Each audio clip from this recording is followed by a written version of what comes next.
senior officers lengbiraki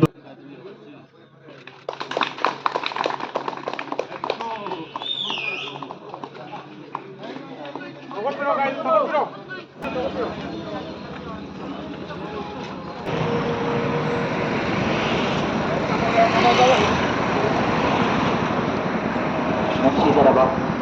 kukyal sa orabat ihita ni Mapanda. Nagsidaraba di tarik teruk, kau di sini terleman.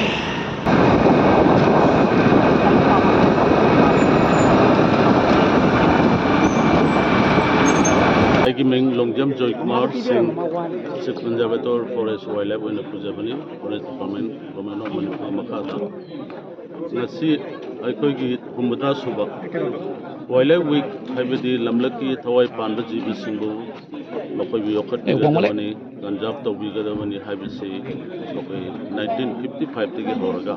Matamdugi, Indian Board for Wildlife Sina, Disela Malorga, Maduragi 1955 Tigi Horapasina, Nasib, Stedanga 2024 Day Honda Subani, Masi Nungi Waibo Pumdi, Aikogi. Wildlife singase, they are so important for our survival. Lamaki thawai pandaji be singase, yaudana miwa koi ingba yaro hai besini. Masigi wakal lonchi ekoi mitu kudi mutta kyan tahan pa masini yam maru besi. Awareness ti yam bere, tampaki lamste da ekoi gi matamama ekoi usse waya pharam bapala mani sangya mandare. Likewise, we sing the su ekoi tangpun ki community sing na moi ki tangpun taribo 230 village de da hunting to we aroi ga haiba ko adigi madu matung da ekoi komai community na su ekoi lamse da hunting to ro ga haiba adigi Tamilong da Rainforest Club aron me amo tholakana amul fel for my gati bar masi happy aroi ga college it is very good as development adu ngasi akhona sachagadiba second release stegi horaga ngasai hafta min thong si horaga forest office Sindan thong complex si horaga lai obviously laluga jubok sectorini aduna mayam punmo participate tawbiri ba punmukta aina appeal tawjani badi si participate tawbiri khudmuk sina wildlife activities amom oiraktana ai lamaki thawai pambe jibi singbu yakhaminasi